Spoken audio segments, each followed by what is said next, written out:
Good morning, friends. Stephen Benoon with Israeli News Live, and we're going to kind of come back and recap this story a little bit, looking at a couple of other issues that are going on about the downing of the U.S.-made F-35 flown by the British, actually landing and taking off of an Egyptian aircraft carrier.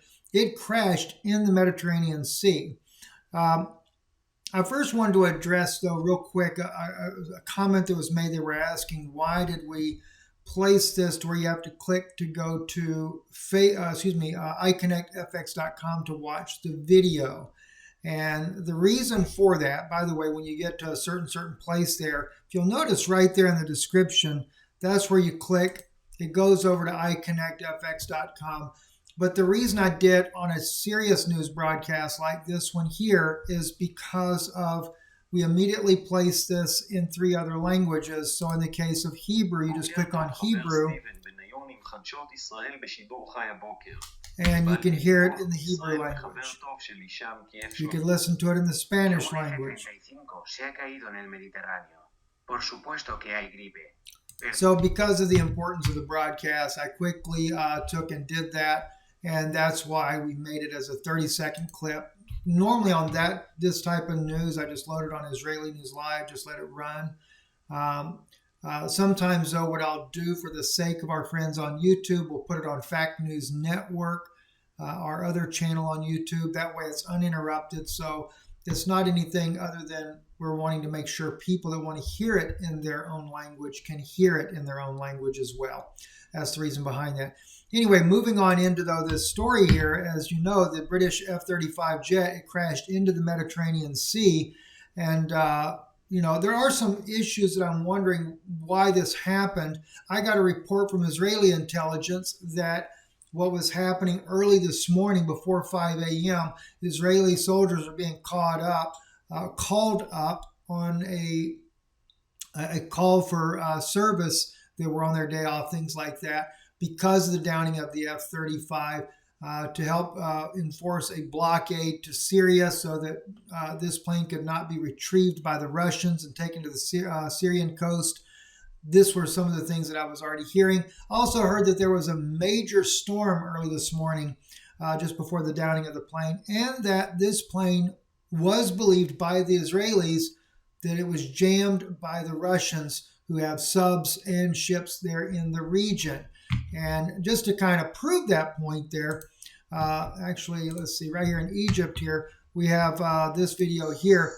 This is later this morning. Oh, I lost the video. I didn't want to lose that video. There we go, right there.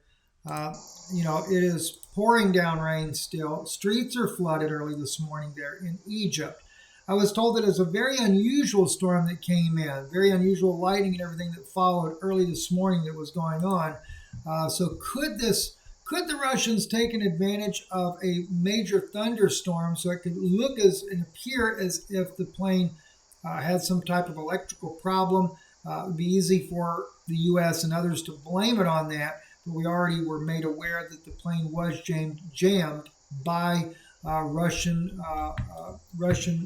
ships there in the region there. But anyway, another thing that came to my attention as well that made me wonder about what was going on over there is that in Syria, let's see if I even have this up here. No, oh gosh, where do I have it? Nope, I don't have it up there. But at any rate, I did have an article up a little bit ago. Maybe I accidentally deleted it. But in Syria, let me just see if we can find it here. The Israelis launched 2 missiles into Damascus last night, and I'll just use the word bombed because that's normally what pulls that up. It was alleged Israeli airstrike Damascus. Yeah, but it actually did happen, and I'm not sure if we can get any reports on that here. That's June 8th, so that's terrible. It's really strange how it's very difficult to get information on Twitter now. I have a feeling that Twitter is beginning to block a lot of the information coming out of Syria. Here we go right here. RT reported this here. Syria says Israel attacked Damascus countryside with missiles, state media. And it was 2 missiles that were fired in. I'm very much aware of this already. And Russia did shoot down one of those missiles. And so the question remains, and this is 3 days ago, is this just an escalation of tensions that is happening there in the region?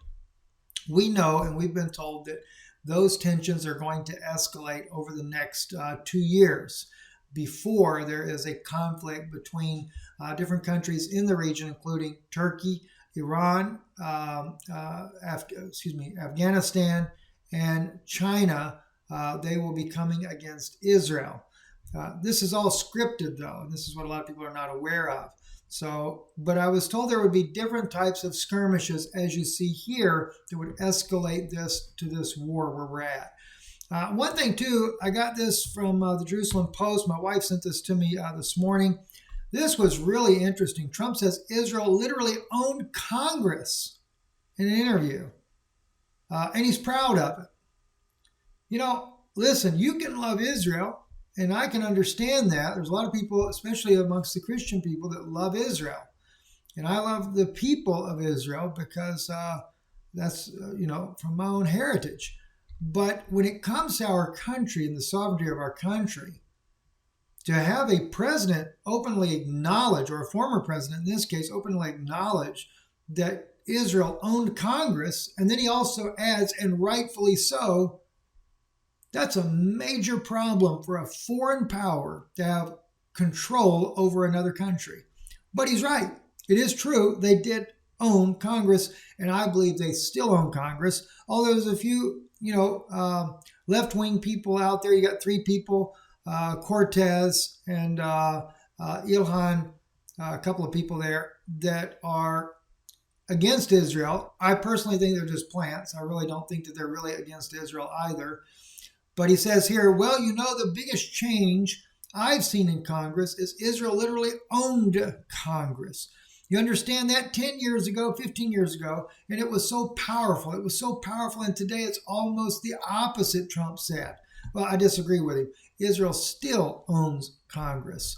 He also said Israel had such power, and he goes, and rightfully over Congress, and now it doesn't. It's incredible, actually. What business is a foreign nation? I don't care what nation it is. Israel, Russia, China, or anybody else have a right to have power like that over our Congress. There should be no foreign influence over our Congress. This should be done. The Congress is elected by the people, or at least we are told that. We know that's not really the case, but sadly, though, what he said is very true. As far as they do own Congress, and I just think it's interesting that Trump actually says that in an interview. What do you know? This was another interesting post I figured I'd share with you real quick. This guy here, he claims he's from Syria, and I believe he is from Syria, but he's talking about how we love Israel. We love Israel. And listen to real quick what he says, because you got to hear it, and then I'll tell you my thoughts on this. Hello guys, I'm from Syria. We love Israel. Viva la Israel. Why? Because they are kind, very kind. Where are you from? I'm from Syria. Syria. Yeah. Where in Syria? In Idlib. From Idlib. Ah, okay. It's near Turkey. And it's the Syria. Well, when he says he's from Idlib, he's from Syria, then what is it? Al-Qaeda? ISIS? What fighting faction is he for over there in Syria? Because he's not a genuine Syrian, because most Syrians are sick and tired of Israel bombing their country on a near weekly basis, if not daily basis.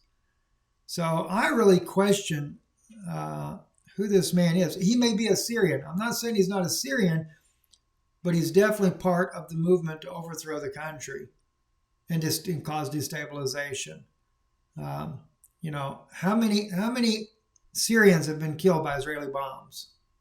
And then you say you love Israel and say they're peaceful? How peaceful is that? Think about it. I'm Stephen Benoon. You're watching Israel.